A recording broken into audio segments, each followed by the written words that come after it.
Ladies and gentlemen, welcome. I'm Peter Shergold from the Centre for Social Impact, and I start by acknowledging we meet on the land, the traditional lands of the Eora people. And on behalf of the Centre for Social Impact, I am delighted to welcome you this evening. As I think most people here will know, the Centre, or CSI, is a collaboration between 4 university business schools: New South Wales, Melbourne, Swinburne and University of Western Australia. And I hope you won't mind if I start this evening by recognising our Director of Research, Mark Lyons, who I'm sure many of you will know died last week after a long and heroic battle against cancer. And in fact he has been buried this afternoon in the parish church in the Lower Hunter alongside his parents. I know that Mark Lyons was looking forward to being here this evening. Looking forward, of course, because of his enormous expertise in the third sector in Australia. He was looking forward to the presentation by David Blunkett this evening. My role is relatively easy.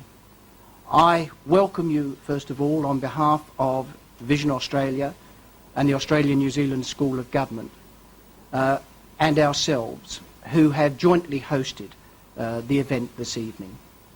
And it is wonderful that we are able to join together in that partnership. I will in a moment ask Ron McCallum, who is the Professor of Labour Law at the University of Sydney and, of course, the Deputy Chair of Vision Australia, to formally introduce David. And when David has finished speaking, he will stay at the lectern and I will come up and facilitate a question and answer session. I think I, like you, am looking forward to this evening, and I'll now ask Ron to formally come and welcome David.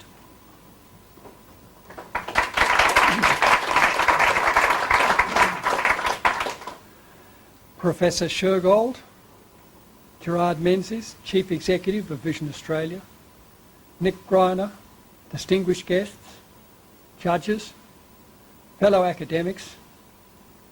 It's such a joy to me to be able to introduce a person whom I've long admired, and indeed a person who many of we blind people look up to as achieving extraordinary things as a person who's born blind. And as another person who's born blind, I marvel at what David has done, and I'll try and give a brief introduction.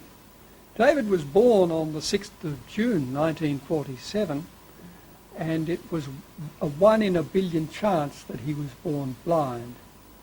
He wasn't a retrolental fibroplasia person like myself and many others at that time in Britain who were prem births and given oxygen.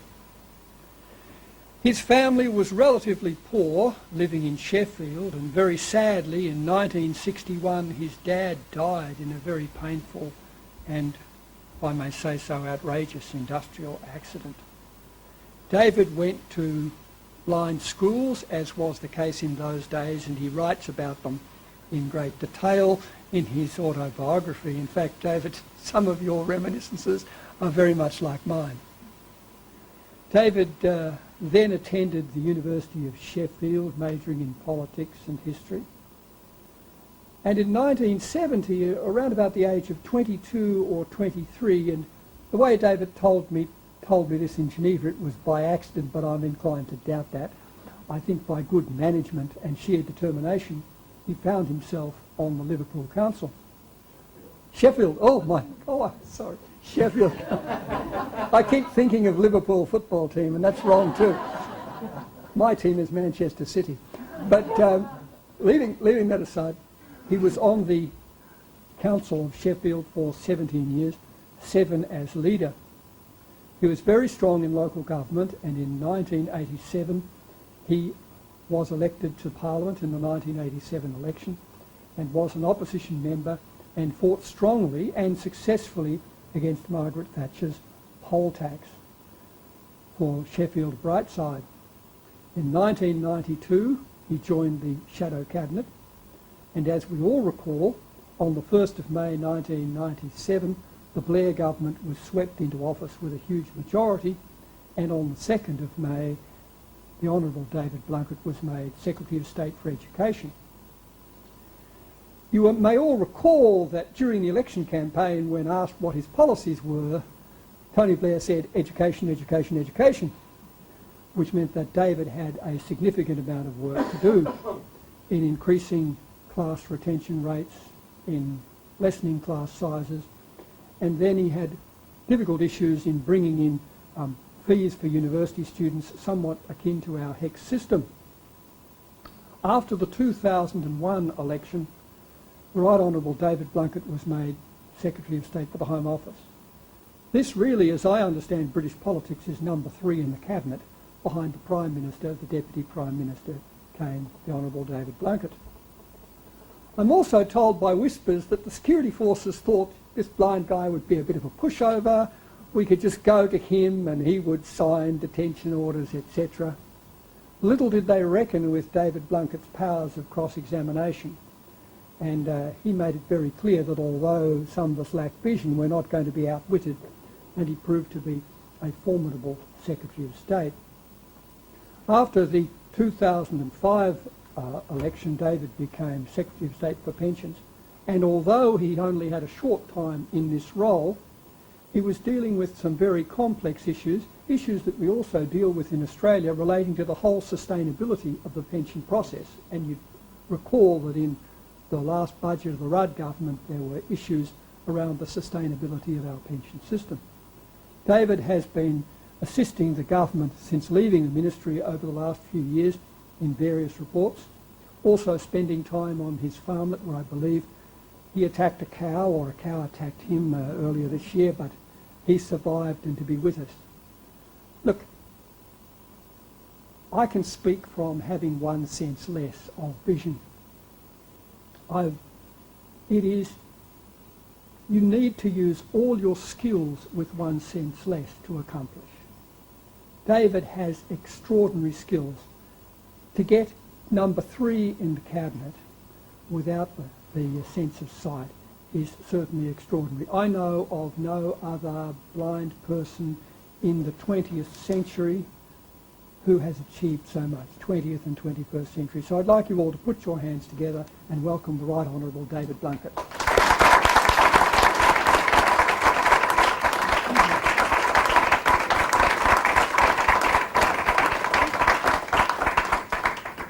Well, Peter, Ron, ladies and gentlemen, thank you very much indeed for the invitation to be here this afternoon and to speak. I'm very grateful, and my wife, Margaret, is very grateful to Vision Australia and to ANZOG for their invitation to come to the other side of the world and learn a little about what is happening here and share thoughts with you this afternoon. I hope we can have a stimulating exchange and discussion.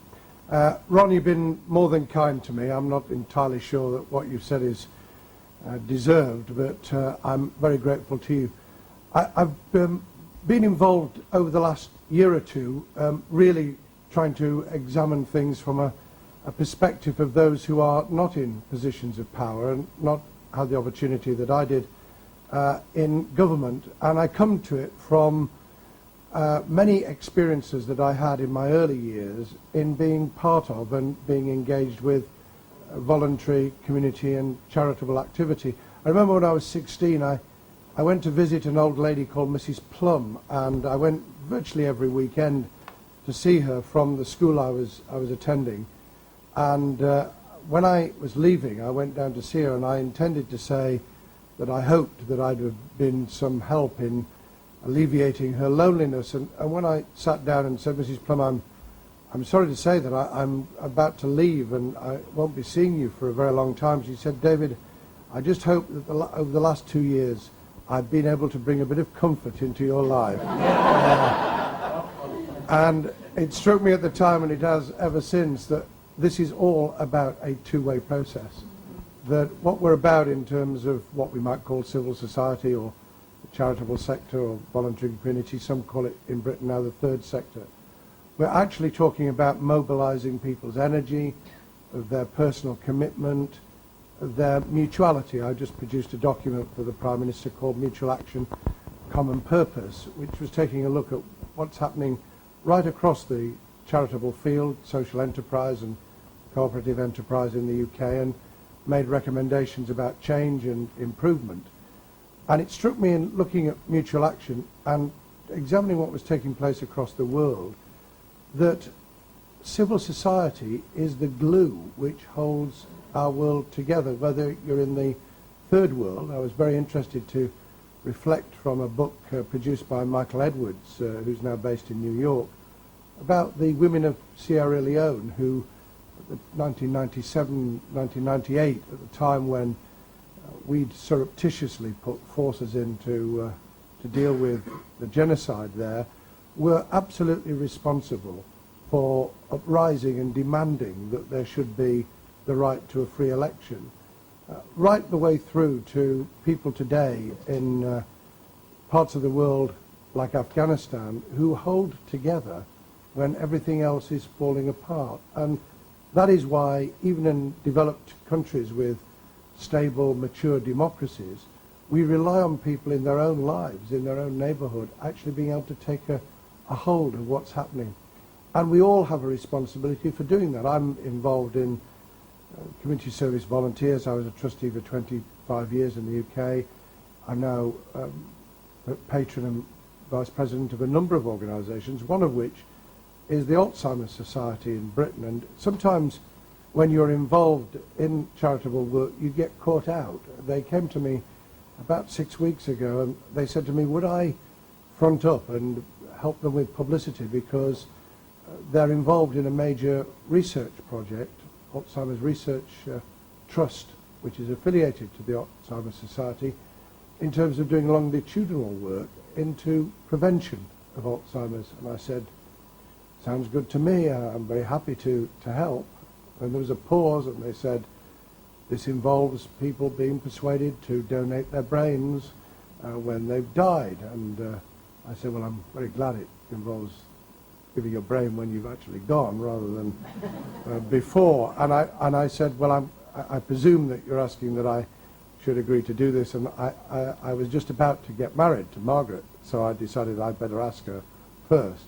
As she's a doctor, she was quite strongly in favour, and she thought that my brain might be of some use after, even if it isn't in the intervening period.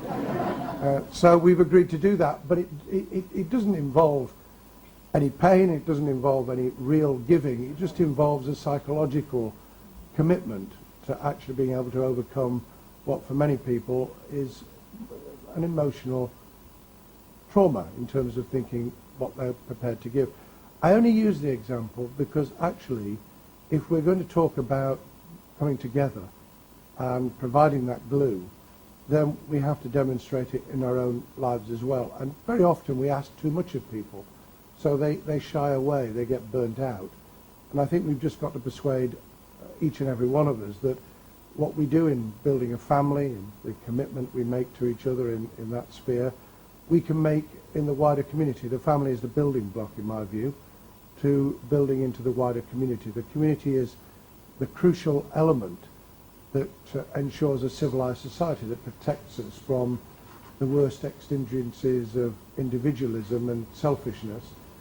And the community, again, is a building block for our nationhood and our nation building. And in that way, we can see that allows all of us to make a personal contribution, but to empower the powerless and to demand that by the use of our democratic institutions, we can then put something back in that will strengthen that civil society. And that's what really I want to talk about this afternoon.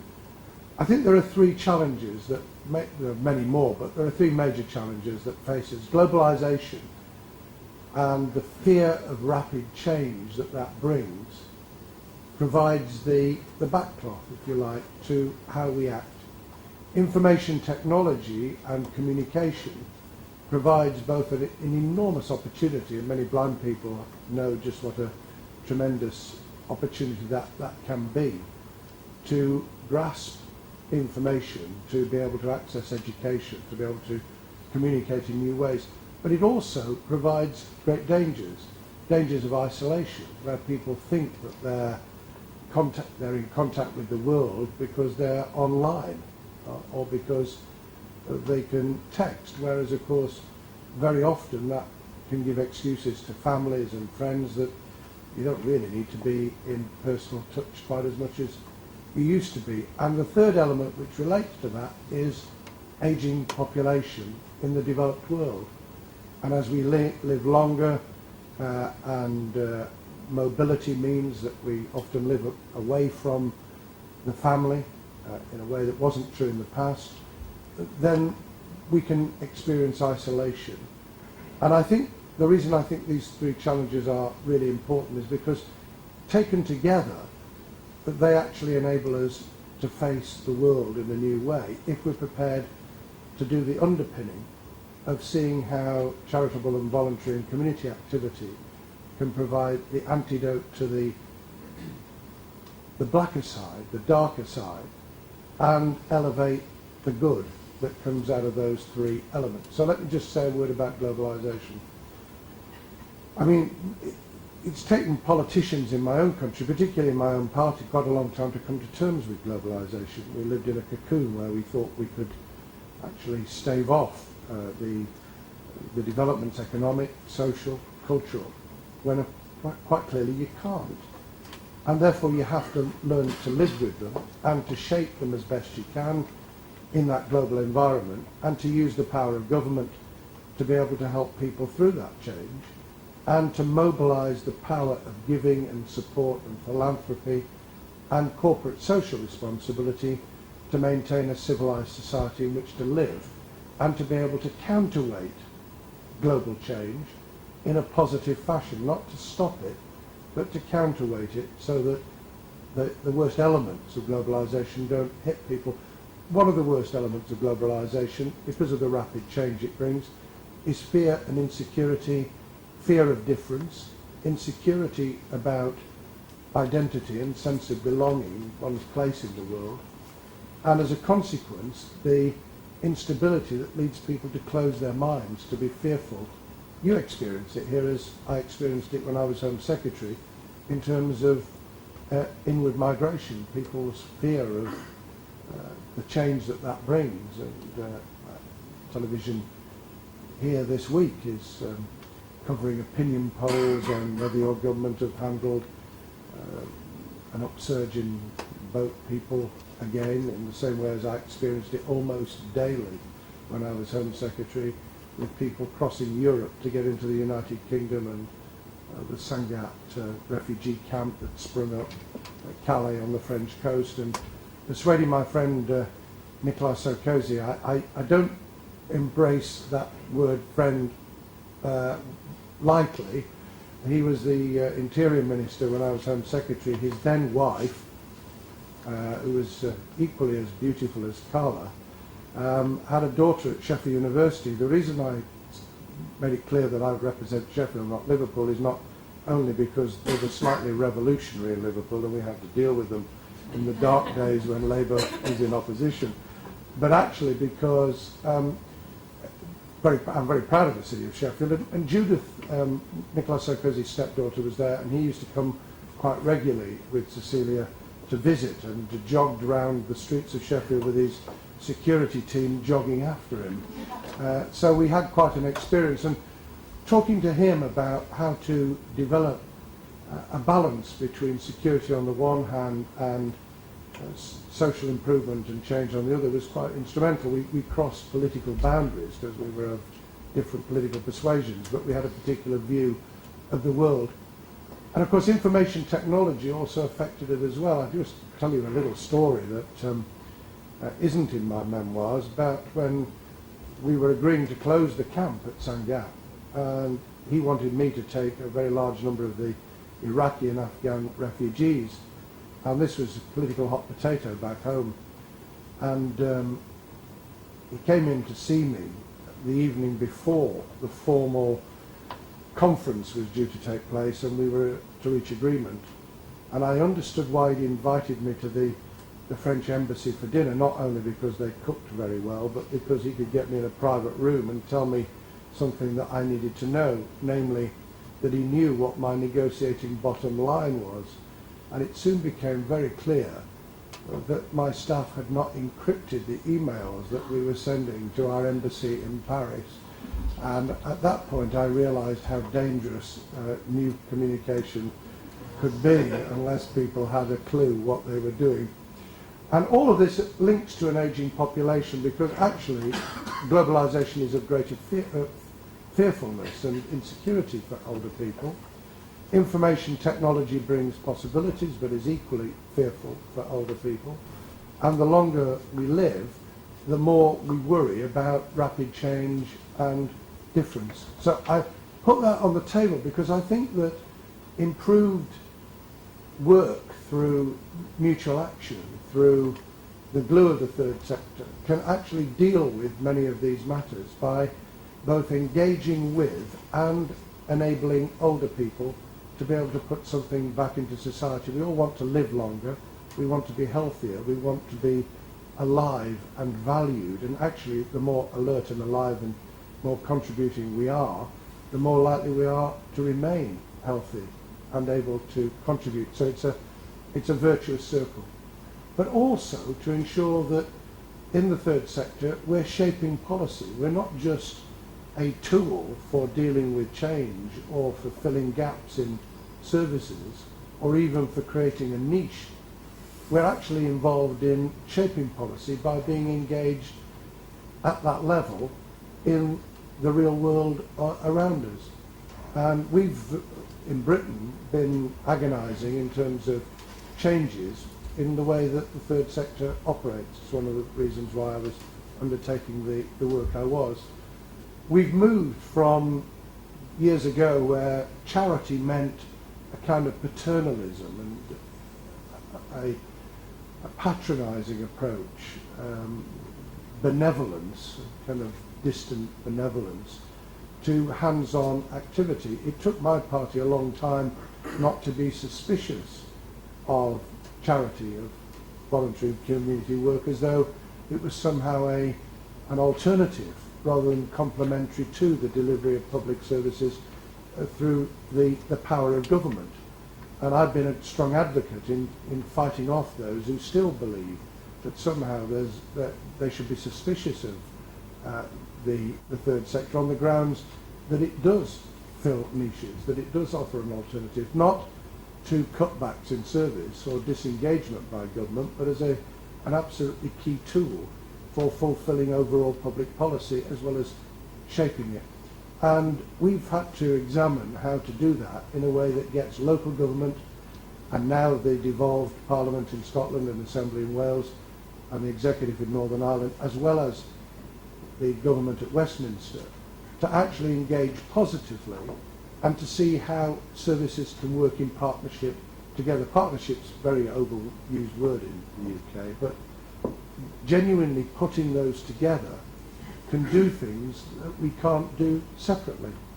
Government can't and shouldn't do it all. I believe in an enabling government which actually offers the support of democracy and the power of investment by the state and using our resources collectively to be able to empower people in being part of the delivery of services in a way that you can't do even with the best of flexible and responsive public service delivery. So the third sector is actually able to do things in new ways, to innovate, to show entrepreneurship and enterprise, to be able to look to where things are missing or gaps have to be filled, but also to be able to take on and develop services in innovative fashion.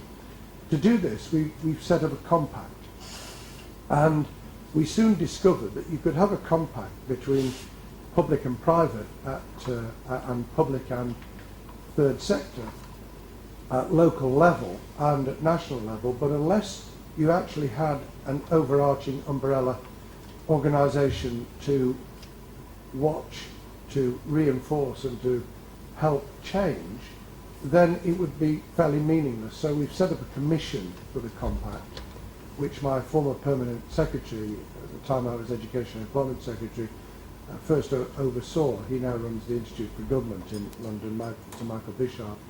And the idea of the commission for the compact was to monitor how it was working and to intervene where it wasn't and to provide advice and support. And my recommendation to the Prime Minister has been, and we agreed this in principle, that the compact itself doesn't have to be a statutory instrument, but the commission does have to be a statutory commission so that it's built into our legal framework and therefore has the power to actually be able to intervene and to persuade people to work together in a different way, so that it's not just the factual or the practical, it's also the philosophy of engaging together, of rights and responsibilities, of plurality in terms of how we deliver our democratically funded services, so that you can have public resources going in with a clear idea as to how they'll be delivered, with a clear understanding and agreement as to how those resources will be used, but also what the outcome should be. And that, I believe, encourages us to have diversity, but with rigour, so that we don't just give people the money and say get on with it, but without the bureaucratic nightmare of audit trails that so often undermine the ability of charitable and voluntary organisations to be able to do the job. One community leader in Britain who's been very successful in the city of Birmingham suggested that what we should talk about is mending the hole in the social ozone layer. And what he meant by that, and we all understand from your reaction, is that our society, with all the changes, with the rapidity of change, with the breakdown of family, with the disintegration of traditional community, although I think community of interests has grown rapidly with the use of the internet and texting and even twittering, none of which I have anything to do with whatsoever, not because I can't see, because many people who I know are on Twitter, but for some reason I have this aversion to technology. It's a kind of Ludditism which leads me to want to talk to people rather than to text them. But the rapidity of change has brought a breakdown in traditional structures, and I believe that what we're talking about this afternoon is an antidote to that and can help us put that together again, so that we can understand that we have an essential role in ensuring that society works in the best interests of all of us. And I think that can help enormously with social inclusion, it can help with cohesion, it can help with overcoming the feeling of alienation which leads people to disdain traditional political and democratic activity. So I actually think that it underpins formal politics and democratic practice and institutions by getting people engaged. And one of the things I found when I was in government, because we did some research on this, is that those who have assets and connection of any sort with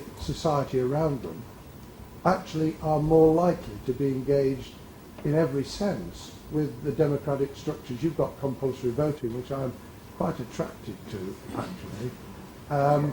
But forcing people to actually, or encouraging people strongly to vote, is only the tip of the iceberg. They'll only be really engaged if they feel involved.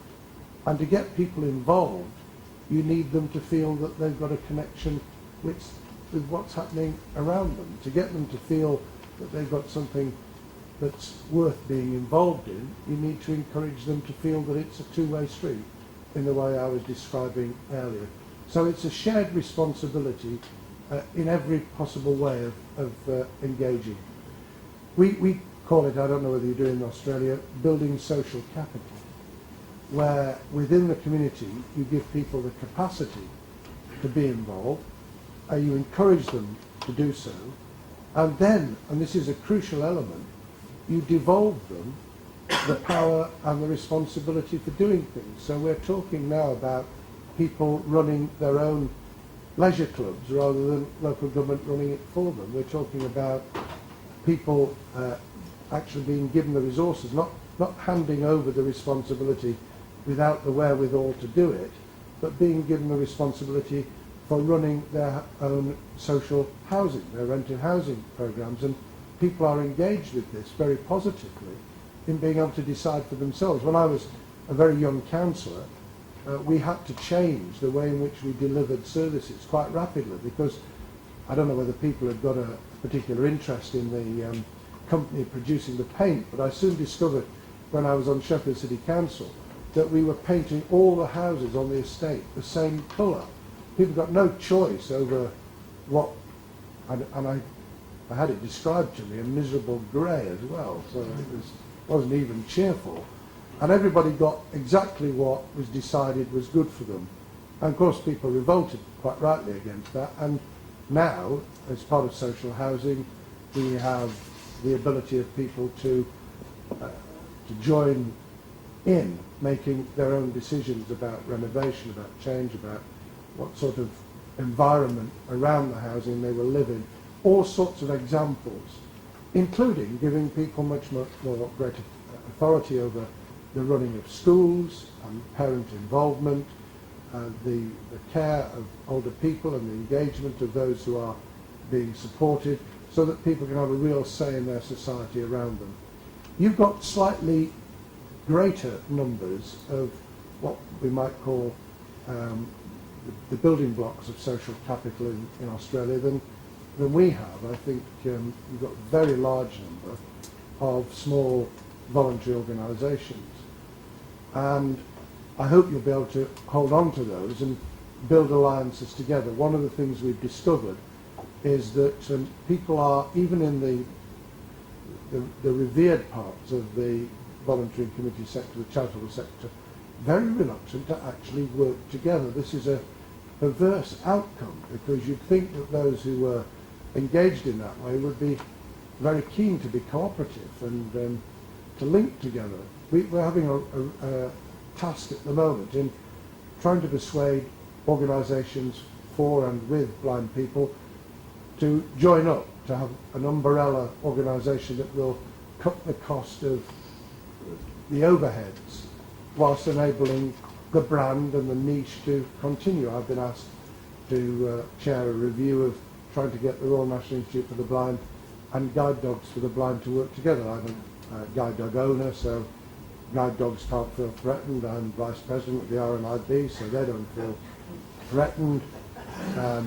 I've been heavily involved with Sight Savers International, and I hope we can get them involved eventually as well. But it is quite a task to get people to work together, and I think that's one of the things that we ought to look at, because we can give people their little niche, we can give them the value and their name up in lights, but we can do it much more effectively if people are actually prepared to collaborate. At least we have one RNIB. You're still struggling with Vision Australia to get others to join up, are you not? I'm referring my remarks to Gerard Menzies now, who's the Chief Executive of Vision Australia, and for those who are watching on television, perhaps Gerard would just wave or nod. Or he's maintaining his counsel. He's being a diplomat, which I understand is highly unusual. We also have developments in Britain, not only in terms of the compact and what I've described, but also of new forms of funding voluntary and community activity. It's called commissioning, and it means in essence that public services are putting contracts out to the voluntary charitable sector with a very clear remit. The difficulty with commissioning is that it's usually commissioned by public service employees who have little knowledge of what they're commissioning for, and usually commission what's already been available rather than what might be available in the future. So if you are engaged in the same commissioning exercise and contracting for activity, I think it's really important that people get engaged to begin with in the activity that the voluntary and charitable sector are already involved with, and that they learn a bit about it, and above all they learn about the cutting edge across the world of what is possible. So it's the future we're dealing with, not the past. It's the innovative that we're putting money into, not the sameness that's already existed, and that we try and join the voluntary and the statutory and the voluntary and the private together in partnership. I'm involved in an organisation, private sector organisation called Action for Employment, A4E, and I'm encouraging them to be part of the process. They joined in your Welfare to Work programme here in Australia, so they're familiar with them, and I'm familiar with their endeavours to get people back into work, including those with disabilities. And I think what sums it up best is a little story that was told to me by a rabbi who appears on our Radio 4 programmes from time to time in the morning with what is known as Thought for the Day. And he's called Rabbi Lionel Blue, and he's very frail now, he's in his late 70s. And he tells this wonderful story, which he's given me permission to plagiarise and to tell you. And it's about Reuben, who this was before the global meltdown and the recession, had lost his home and his business had gone bust. And he goes down to the synagogue on a Saturday, week after week, and he prays to the Lord that he should win the lottery. And the Lord gets absolutely sick of this. And on the 6th Saturday, the Lord's booming voice comes over to Reuben. Reuben, my boy, the Lord says, the Lord helps those who helps themselves. And Reuben said, but Lord, what is it you expect me to do? And the Lord said, for God's sake, buy a ticket. And I think what we're talking about in terms of the development of social capital, of the assets of community, of building capacity, of engaging people in changing the world around them rather than waiting for someone to do it for them.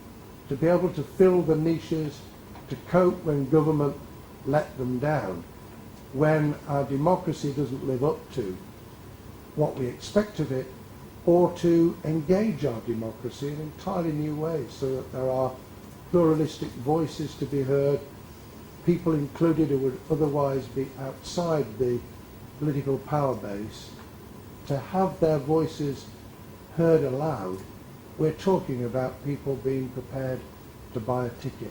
And in that way, we can ensure that it genuinely is, as I discovered with Mrs. Plum, a two-way street. Thank you very much for the opportunity of speaking.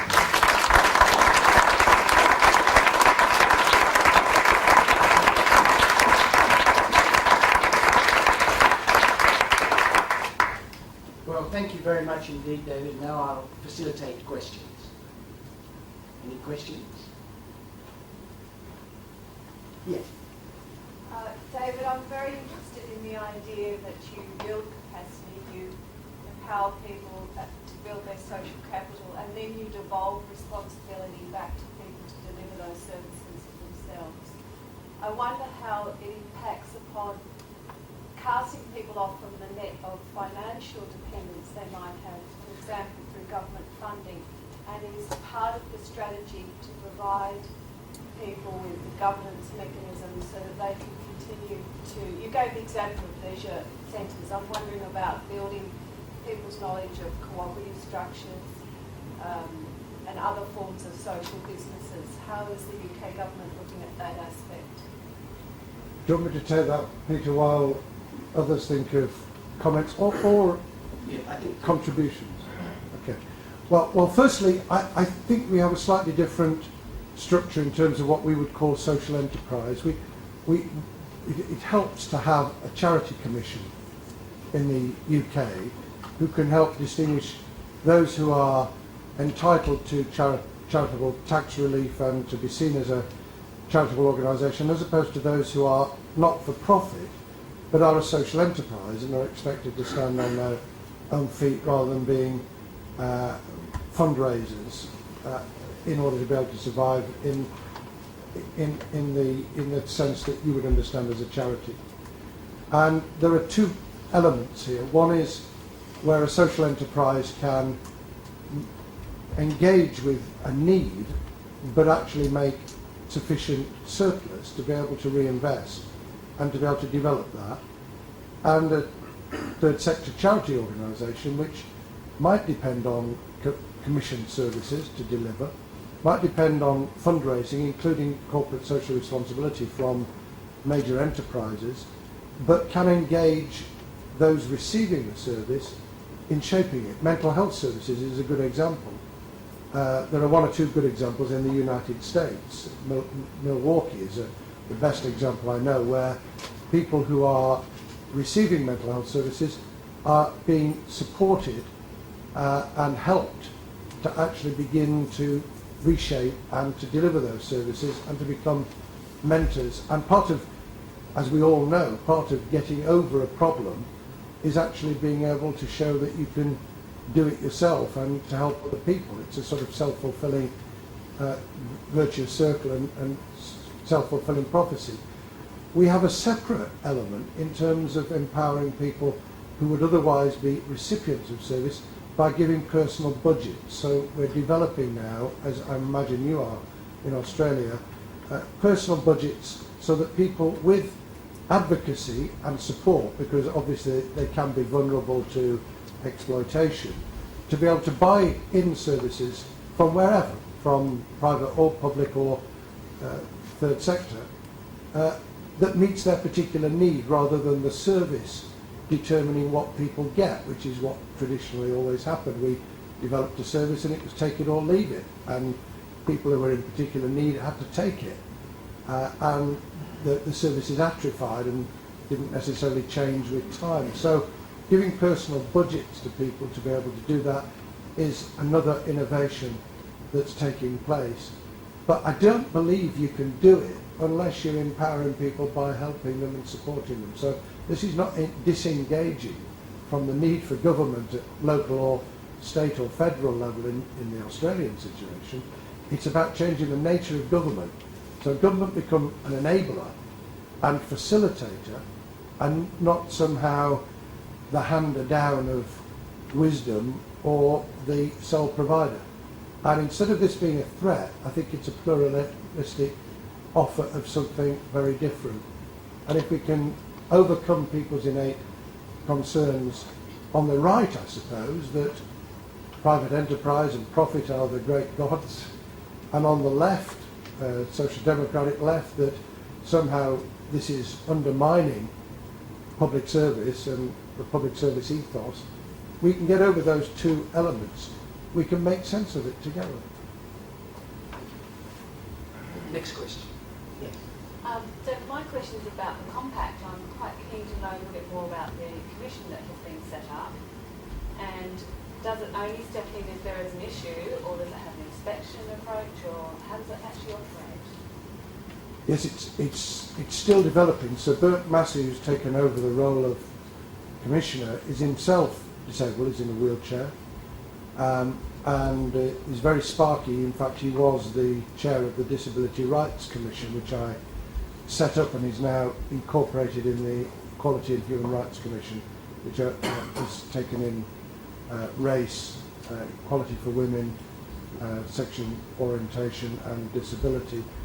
And his role is literally to drive forward the development of the compact so that it will monitor what's taken place, listening to both the recipients and the providers of voluntary action. This incidentally, I haven't said a lot about volunteering, but I'm absolutely really keen on developing the volunteering element of what we've been describing this afternoon. And his role is then to report back on it, so that there will be an annual report from the Commission on what is taking place on central government as well as on local government and the National Health Service. And in that way to reveal what's working well and spread it, and to embarrass where it's not working well. Now, the question that we have to ask in the UK is, has the Commission got sufficient teeth? And at the moment I don't think it has, but we're quite reluctant to make it so bureaucratic that it's not encouraging and supporting and changing people's attitude and the way they work, that as we always revert back to, don't we, where you're compelled to do it. And the minute you do that, the question is compelled to do it in which particular way, and then it starts to atrophy and to become rigid and then you lose the sense of what we were trying to do in the first place. Yes. How much of what you're doing is apolitical? That if the Labor government gets turfed out at the next election, how much will remain?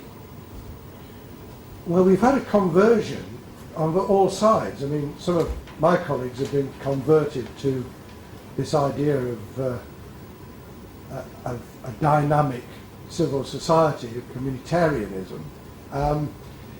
Tony Blair was committed to it, but then got slightly diverted onto bigger global issues, including controversial ones in which I supported him, but were highly controversial, like the Iraq War, and we got diverted from really enforcing it to the conversion of the former leader of the Conservative Party, Hon Duncan Smith, who had a vision when he went to Glasgow and saw the deprivation there back in 2002. So we're all converted to it now in Britain. And Hon Duncan Smith established the Centre for Social Justice, which has some resonance, Peter, with what you're trying to do, except it's not so much involved with the academic work that you are. But I even went to give prizes last year to his organisation, so there must be a coming together of the two. So I think it would be fair to say quite a lot of it is now common cause. There is a slight controversy on the right in British politics as to whether third sector charitable organisations should be involved in campaigning. We believe they should. The Charity Commission oversees when they overstep the mark in terms of when they stop being apolitical and when they get heavily involved in big P party political activity. But I can't see how you can stop people being advocates and policy changers. I think it's very difficult to tell organisations that they're just there to provide or to go along with what government tell them. So I'm very strongly in favour of the campaigning role. And on the social democratic left of politics in the UK, persuading people that allowing 1,000 flowers to bloom isn't an undermining of public service ethos that I was describing earlier. But we're pretty much on all fours, I would say.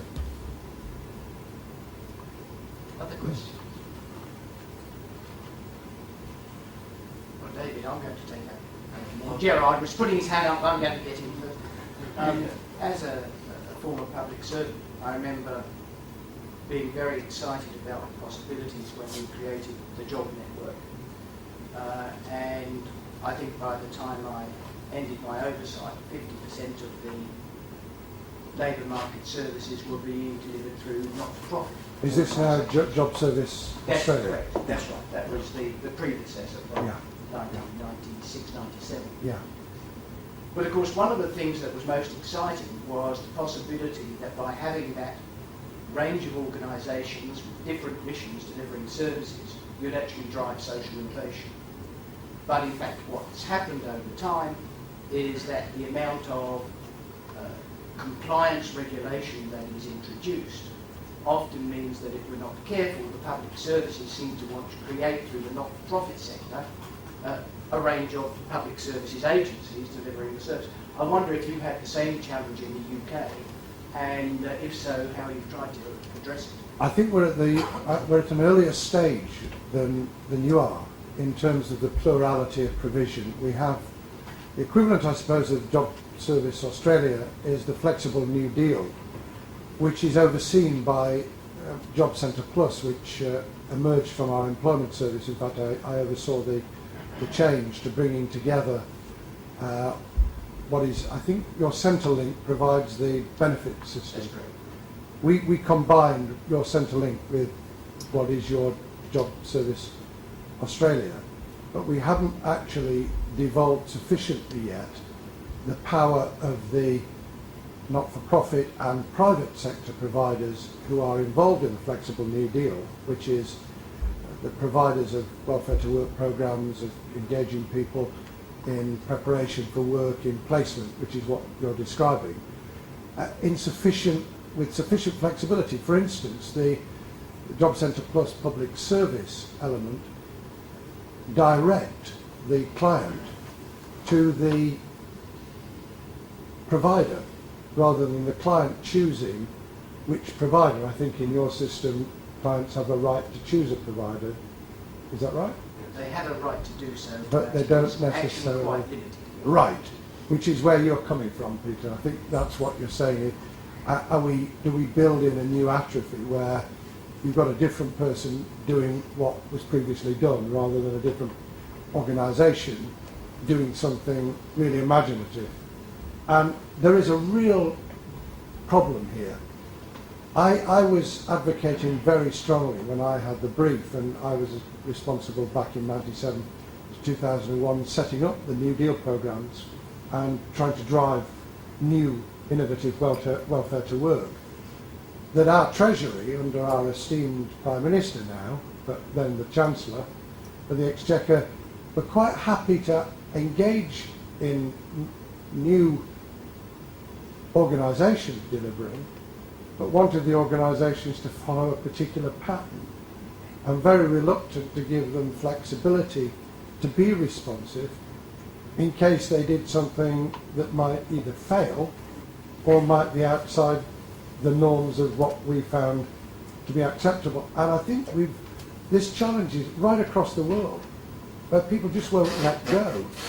And the bigger the organisation you set up to be non-governmental, but actually reflective of traditional government practice, the more the people running those organisations then start to mirror.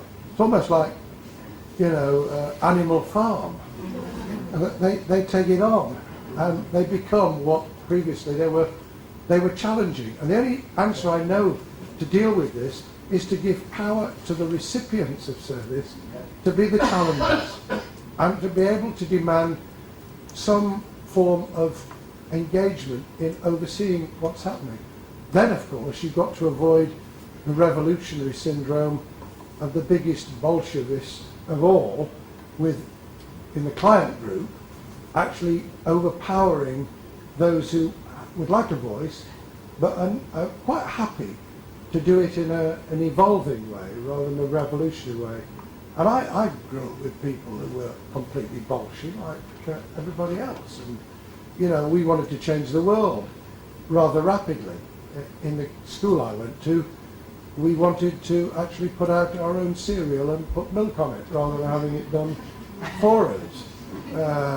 One stage we wanted the same food that those who had some sight at my school recognised as being steak and chicken going across to the headmaster's office when we were getting spam, literally spam. So there was my revolutionary politics were honed at school in the early days.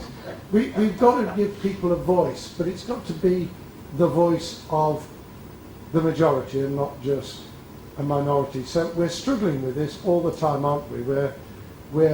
And that's part of the dynamic of life in the charitable sector, inside public services, inside government and non-government. And I think that's what this is all about. And the more people you can get engaged, the more you can support them in leadership skills and evolving programmes of democracy inside organisations, the more we'll get it right, won't we? Gerald. Peter, in one of my less diplomatic moments, David, I was quoted as saying that every not-for-profit in Australia began because no one else was doing it properly. And we have a great plethora of them in this nation, and we sometimes come together and sometimes we don't. We are at the moment engaged in a very interesting dialogue about the possible formation of a compact with government. I'm interested to hear the lessons that you learned from the government side. I'm interested what your advice to us from the government side might be with the journey we're undertaking in Australia. Well, firstly, if it's going to be a compact, there has to be some understanding of what that compact is engaged in achieving. And in our case, we were a bit muddled to begin with as to whether the compact was about two-way influence in terms of policy, or whether it was about the innovation that can come from the charitable voluntary sector engaging with changing public delivery and public policy, or whether it was a combination. And of course, it's partly a combination, but we weren't clear as to how that was to be delivered, and we weren't clear about the development of the Commission, which I was describing earlier, as a driver of change and a spreader of good practice. And I still think that the spreader of good practice element is not there. You know, we can do it by people sharing on the internet, having appropriate websites and people learning from each other. But I don't think we've still really gone the extra mile in terms of getting people to see what the advantages might be of coming together and sharing best practice at one end and having umbrella organisations to take out unnecessary costs and bureaucracy at the other. Because benevolently we think that government organisations are bureaucratic and voluntary organisations are sweetness and light, and of course, you know, they're not. The same tendencies arise in both. And with voluntary organisations, you get the same syndrome as public servants defending their corner. Public servants naturally defend their corner if they think that their particular niche and their job is threatened. Well, so do people in small as well as large organisations in the charitable sector. But if you're asking people to join up at that administrative backup services level, the immediate question is, well, which of us is going to be chief exec? You know, which of us is going to be the treasurer? Which of us is going to be doing this? So you've got the same arm wrestling going on all the time. All I can say is that the common sense view has to be that we join up to be able to share the best of what we can offer. Sometimes that will be public and private. Sometimes it will be public service and voluntary, actually doing things literally together. Sometimes it will be organisations in the voluntary sector learning to share together. And it doesn't necessarily mean that every element has to be done in common. You can have particular niches.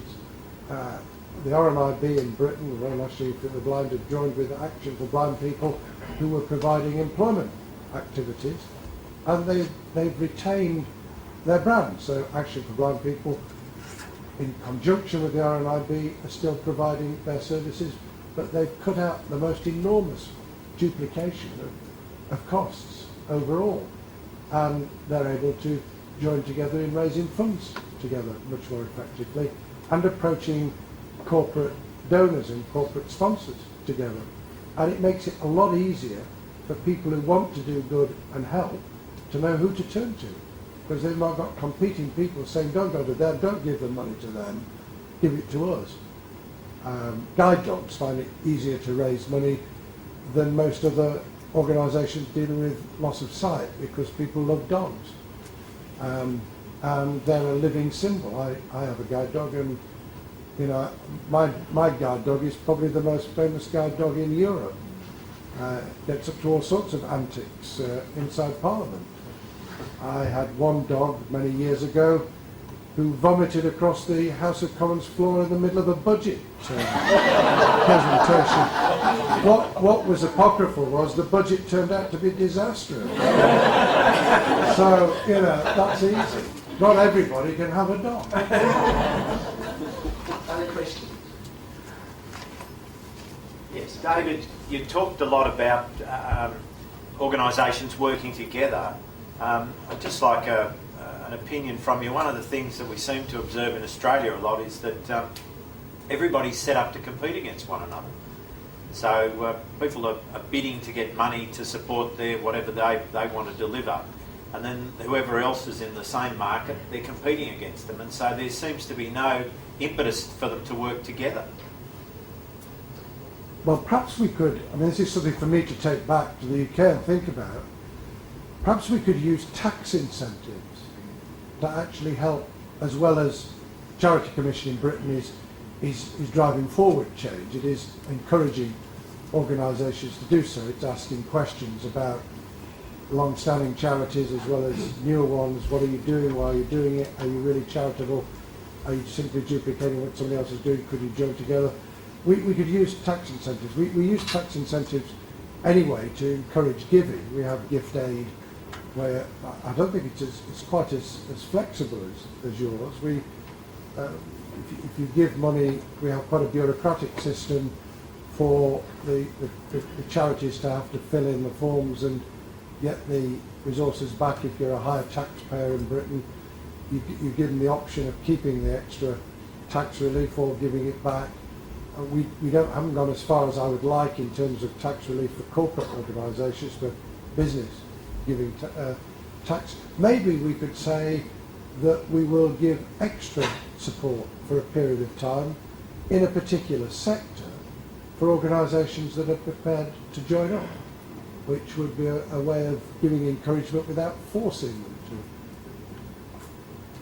Thank you. Yes. One of the other drivers of increased accountability by the not-for-profit sector is not just to government, but I think trying to entice the corporate dollar. Because my experience is often the corporate donor is as questioning, if not more so, than government about outcomes and what the not-for-profit has to offer. Can you talk a bit about the role of the corporates in the UK in contributing to not-for-profit organisations? Well, we're nowhere near what happens in the United States in terms of corporate social responsibility. And it comes and goes. When private equity were under pressure just before the global meltdown, they suddenly decided they'd set up a private equity foundation and put some money into it because people feel better about organisations that appear to be doing good. And then it sort of eases off a bit, and then Goldman Sachs have just made a fortune again, so they've decided they're going to set up a extra giving. Well, I'm all in favour of it, but we've got to try and do it on a long-term basis rather than just when it suits. I'm in favour of corporate social responsibility where people are prepared to second senior staff, not just those who are superannuated, who they'd like to get rid of, but people who've got real enterprise, so there can be an exchange and people can go in and help with the management and leadership skills that are needed in the charitable sector. We've just established between Vivian Duffield Foundation and government the new leadership institution in the UK to develop leadership skills in the sector. We already have quite a lot of giving by people releasing people to go into schools or to mentor young people. It works better in London because the big corporate institutions are cheek by jowl with the greatest disadvantage in poverty, whereas they're not in many other parts of the country. So they can all feel better by the city institutions releasing people for a couple of hours a week to go into the East End of London and do a bit of good. But whatever it is, it's encouraging people to connect and to feel that they've got a part to play. And I think putting all those bits of the network together, we can do a lot of good. I think what you described in terms of evaluating and demanding an outcome is really important. And they can, because they've got the mechanisms which they have to use themselves, otherwise they go bust. So they are able to do that. But I think it's better if they're not coming in and doing it for an organisation, they're coming in to empower and enable the managers, the leaders, and the boards of charities to be able to do it for themselves, really hard-edged and effectively, so that when people give money, they know that it's not only going to a good cause, but it's going to be going to a good cause that knows how to apply it. Well, thank you, David. That was an insightful address followed by a stimulating question and answer session. And I'll ask Ron McCallum if he might give a formal vote of thanks.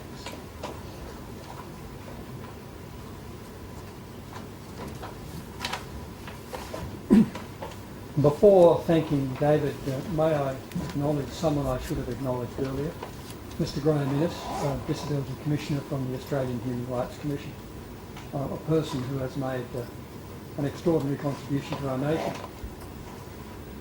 Right Honourable David Blunkett MP began his talk with us this afternoon by looking at the consequences of globalisation, the disempowerment, the isolation, the breaking down of old institutions and families and values, And he turned his attention to what he describes aptly and what's described aptly in the literature as social capital. How do we rebuild? Do we restructure our society at a time of change?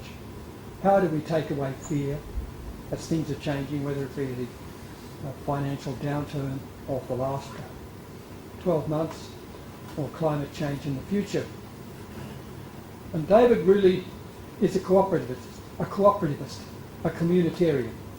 He's had those views since the Sheffield Council. And he sees that we need to cooperate more. And particularly looking at the third sector, what we call the charitable sector in Australia, he sees that we need to work more together. We need not to compete so much, but to gather our strengths. And from what I've learned from David about the Charities Commission, and I appreciate his several important caveats, I think Australian policymakers should think quite clearly about establishing a Charities Commission, and even thinking about David's recent innovation of some tax breaks. If we are going to cooperate together and help all of us in the third sector, we need cooperation and guidance. We want to partner with federal, state and local governments. We want to do things our own way within appropriate limits. We all want to work together to make this country a great country. David, you've given us enormous insights and your enthusiasm has caught on to us. We've learned a lot from you. We are honoured that you've come this far, and we're all now going to, by acclamation, thank you and Margaret for spending time with us. Thank you.